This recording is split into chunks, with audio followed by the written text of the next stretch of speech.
Hello, hello, hello, hello. Sean Brady sharing my screen and stopping the share so you can actually see me.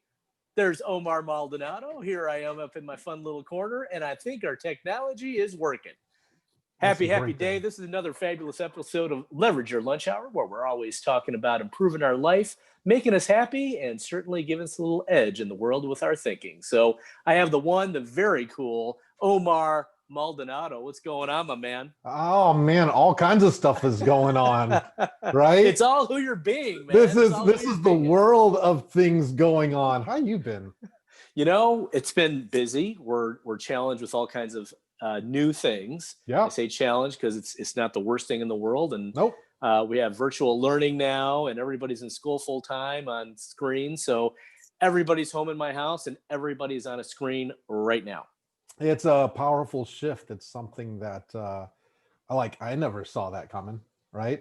For as much as technology has been around and we've been doing this, never would have thought any of this stuff would happen. So and it's exciting. It's opened up a lot of new thoughts and processes and ways of doing what we've traditionally done. That who would have thought? Hey, I can have a business meeting with you from the beach. Amazing.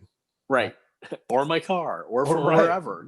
It's fantastic. And I think even this time a year ago, it's like we had Zoom, but we didn't use it as much as we are now. So. Oh yeah, absolutely. My partner Brittany, her and I, we've been using Zoom for a couple years now, actually, but never to this extent. Right. So it's been available, but we've never really taken it on until until this whole situation said, we're going to do it this way. And we said, okay, that's how we're going to do it. Well, we kind of have to do it this way. So it's okie dokie, here we are. Yeah, absolutely. So we're talking leveraging your lunch hour, and wherever you're at around the world, whatever time you're eating lunch, this is all about, sharpening your tools that, if you will, for your entrepreneurial life, your thinking, your business, your personal life. Yeah. But just giving people a little bit of an edge, and you're just a colorful, fun, awesome guy to have here. So what's one thing you would love to share with people that it makes a difference for them? So me, brother, working with, I know you, but with our clients. Yeah. Working with our clients. There's so many people out there that have it, that something's wrong in their situation. When they come to talk to us, they explain to us, well, I have this saved up, or I've done this, and then I paid this. Well, and then I bought this, and then all of a sudden they're like, and just so people know what you do, because they don't know, they might not know what you do. So who would your clients be? So I'm a financial professional. So all right. So perfect. With Thrivent, you can kind of see it on your shirt. Yep, Thrivent. Yeah. So my partner and I, we opened up our practice is called Blueprint. And it's powered by Thrivent, and it's so with the clients, people come in and it's funny because they do that. They actually shrink in their chairs because there's all this what money stuff. Yeah, just I did bad. Right. And they have it that it's their fault, right? So it's something I just want to share with everybody. It is actually there's no fault. And try this on, check this out. Your situation that's going on was probably all that stuff came from way before you were even born, and you have no idea. Yeah, well, we've talked about this before in past conversations, and certainly other forums that we've been through. And one of the things that we talk about is that the whole culture that's influenced us, whether we know it or not, it's pervasive. No idea.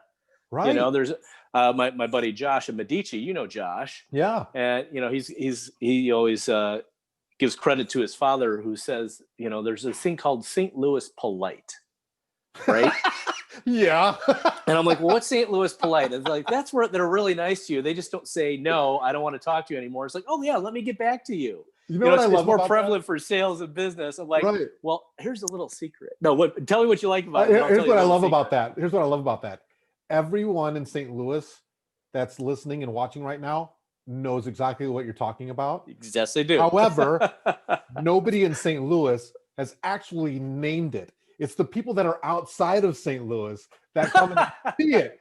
They're like, oh, it's that thing. Like people say, what are you talking about? Until you explain it, then you're like, oh yeah, we do that, don't we? Absolutely. Yeah. Well, and I think his father actually came from, grew up in Ohio, and right, yeah, eventually moved here, and I moved from Chicago, and it was the same thing. It's like, oh yeah, I would even open it up and not just say St. Louis polite. It's really Midwest polite, yeah. Especially after you talk to people from all over the country and around the planet. Right. And you know what else it sounds like? It's like this. Hey, how are things going for you?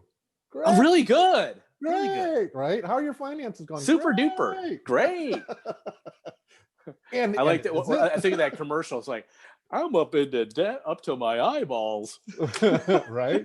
Somebody help me, please. Yeah. So but, not the case here, up, man. Yeah, I love that you bring that up because, really, like, guys, this stuff has been happening since before you were born. Yeah. Like, think about that. And people are like, wait, hold on. I didn't have money before I was born. I didn't, like, guess what? Kind of did, actually. And stuff gets passed on to you. So everything that we're doing right now as adults, as human beings, like try on that you inherited that. Yes. Totally. I've been listening to a lot of Tim Ferriss, and he had me thinking about some of my money conversations in a different way. And Tim Ferriss, author out there, he's kind of just for those that don't know him, it's okay.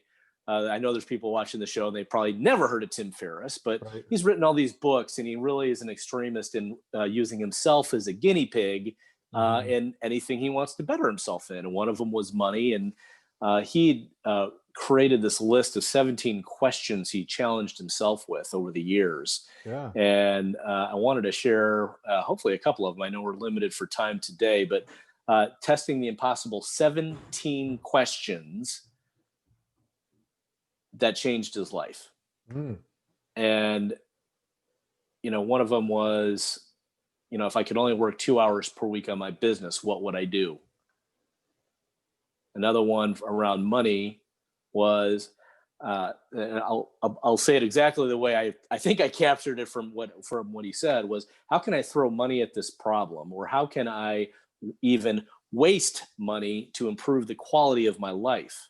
And it's all in the mindset, or the context, if you will, of how can I spend money to earn time? And what kind of like what you were saying about this is what triggered it. I just looked it back up.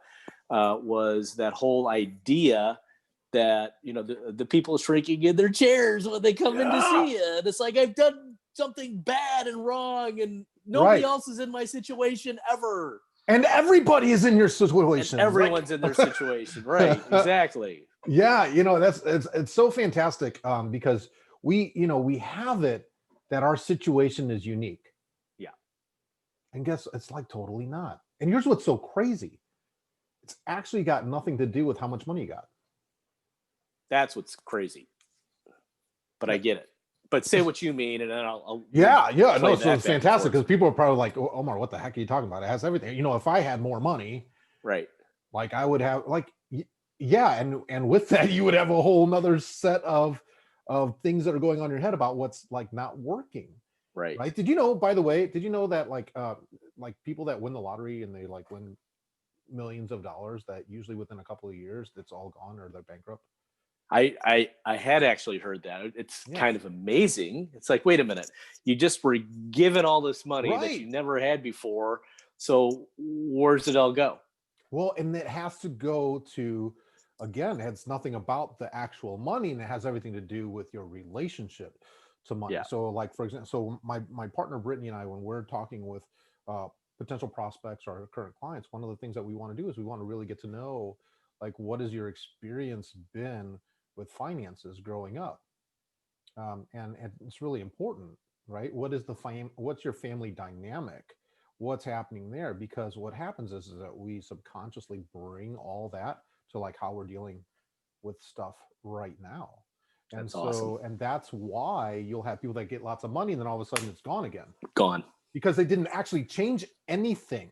They haven't changed who they're being. They haven't changed their relationship with finances. None of that. The only thing that changed was a dollar amount in an account. Well, and I know Alex Wood, who's our media coordinator today. So big shout out to Medici Media Space here in St. Louis for helping coordinate this whole program. So he's a back end guy who's doing it today. Sometimes it's Jaleesa, sometimes it's him, and maybe somebody else in the future. And they help this whole technology side come through. And I know he's been a big fan of my money episodes and things like that. And specifically the habits that we look into. I know he picked up the book Atomic Habits, and I don't know how far he's gotten into it yet. But parallel to money conversations are usually health and well-being conversations. Right. And, I caught myself today. I'm like going, oh yeah, I told you I wasn't feeling well yesterday. Right. And I was like kind of overexhausted myself. I worked out a little too much, a little too hard. I didn't, eat enough food. I didn't have proper nutrition yesterday. Yeah. And I felt it. Like, I'm like, oh my gosh, I'm overheated.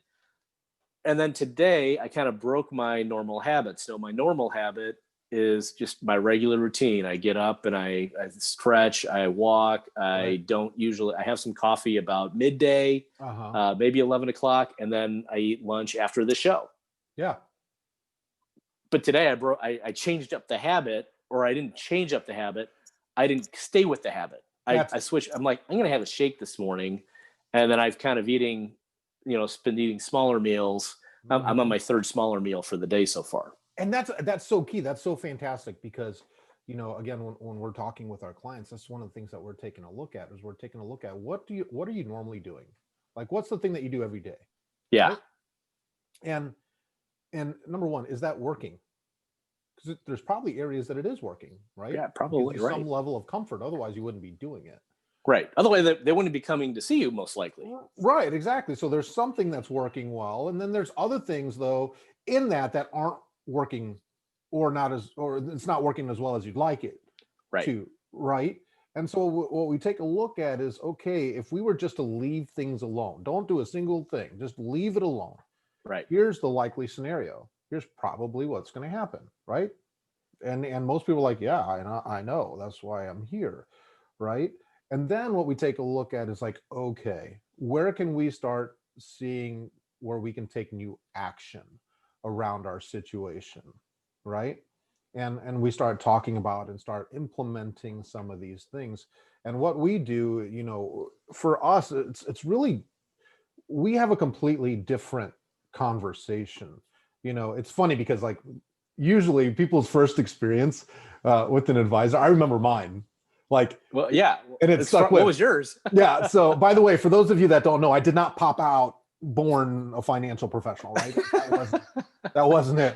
Like right. A little baby, I popped out with a Thrivent shirt. Hey, by the way, right? No, like none of that. I'm going to be a financial advisor. Right. Nobody says I'm going to be a financial professional, right? Right. Exactly. Right. For me, what I saw is that I can make a difference in people's lives and legacy, like big difference in your family's dynamic, and change that permanently. So, when I had my own financial advisors, a lot of times the conversation sounded a lot like this.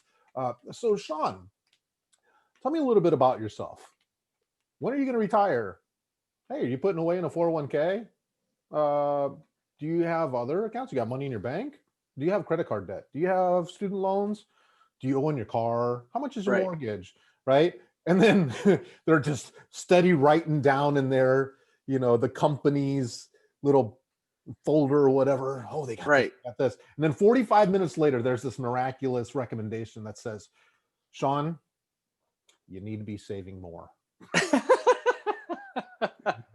But here's what we're going to do. We're going to bring that all over here. Right. We're going to invest in yada, yada, yada funds. It's mostly like large cap. We're going to do like 75% like large cap growth funds. And we're going to do 20% like non-US, maybe some emerging markets. So we can get really aggressive, but don't worry about it. We're going to do about 5% cash bond equivalents. How's that sound? And you're like, and for anybody out there who's watching this and that's just over your head, don't worry about it. Everybody's experienced that over your head in some way, shape, or form. Not just around money. Pick the subject, and you're going to be right in there with us. So you're just perfect. Well, and that's what it feels like. It's like, that's how I felt. Like, what are you talking about? Right. But here's what's the thing. A large cap who? Right. But here's the thing. I promise you, most of us, when we hear that, we're like, oh yeah, that sounds great. I think that's well, yeah, it's my money. And I want right? You want your money to grow, don't you? Well, yeah. On the inside, you're like, what is this person talking about? Right. And you're kind of just left with, oh, I think that's what I should be doing. But there's really nothing there that's inspiring for you to do anything different, right? Right.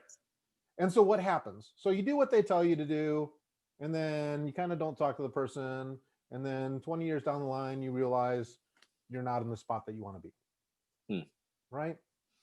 So what we do is we want to have conversations that make a difference. What are you dealing with? What are the things that would inspire you, right, to take different action, bold action that can make a difference in your life and the life of the people that you care about, right? That can be anything. That can be around budgeting.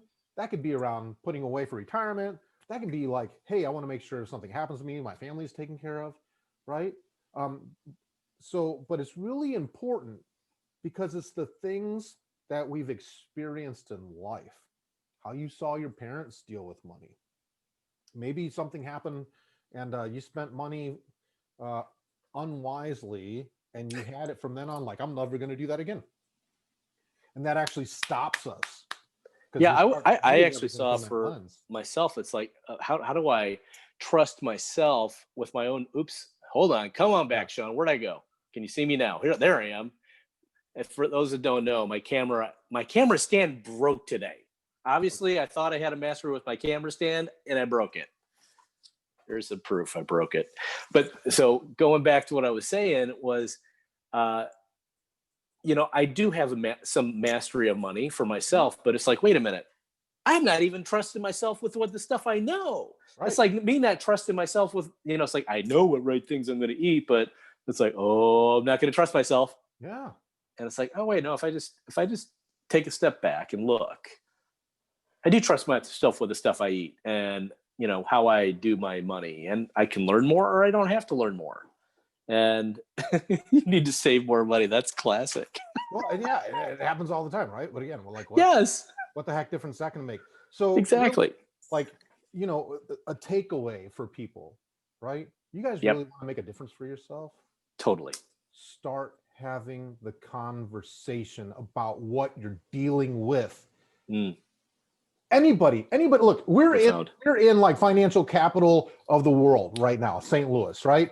Everybody and their mom probably has a license to do whatever, but on the licenses make no difference. Yeah, the licenses have the people know where should be investing, is this, things like that, right? The compliance and the legal aspect of it. Totally. Right. But if you're not in it here, like all that other stuff is not like, it's not going to make a difference for you. Now you can do it. Yeah. But start having the conversations that make a difference in what you're dealing with. Because if you're dealing with something internally, okay, so for example, for the longest time, my family dynamic was there were some really tough times. And this goes back to my parents, right? Growing up in the poor parts, of New York. Wow. Right? My dad, as a grade schooler, was going out shining shoes, selling newspapers, like whatever he could do to make some money because they didn't have money, right? Right. And they experienced something out of it. And what the experience was that, hey, like money represents hard work. And so it's not easy to do something with the money because it's like, that was my blood, sweat, and tears. Yeah. But guess what? If that's how they're relating to money, can you see how that could stop you from actually doing things? Like not trusting people because you're trusting them with everything that you've done, like a part of you. Sure. Right? And so they may be like, well, I'll just put it in the bank. And that's fantastic. But what's that going to do for you 40 years down the line? Yes. Right? So these are the kind of conversations to have to say, hey, like, let's talk about what's going on. And what's so great is that when we have these conversations, people are like, oh my gosh, I, as a 45-year-old person, have been dealing with my money like I dealt with it when I was 10. I don't know about you, but I don't necessarily trust my 10-year-old to deal with my right? Or my 13 or 15-year-old. Right. So Omar Maldonado, that's great. Thanks, brother. I want to talk with you more, and I know we'll have future episodes and conversations. Yeah. And I labeled this, you're improving your quality of life, and it really, I didn't put money in there because if we apply this to anywhere, it's going to make a difference. Yeah, absolutely. And great, wonderful insight. So thank you for brother. being on the show, my man. And let's see if I can't set up the technology and end this thing with the bumper the right way. So hold on, Let me a second. I'm going to share my screen. Thank you very much. And my pleasure. Like I always say, we may not see you in person, but we'll see you right here on social media. Thanks for watching. And okay, I'm going to share. And I'm going to share this. Thank you for being on the show, my man. And let's see if I can't set up the technology and end this thing with the bumper the right way. So hold on a second. I'm going to share my screen. Thank you very much. And my pleasure. Like I always say, we may not see you in person, but we'll see you right here on social media. Thanks for watching. All right. And there we go. Thanks, everybody. Okay. I'm going to share. And that's funny.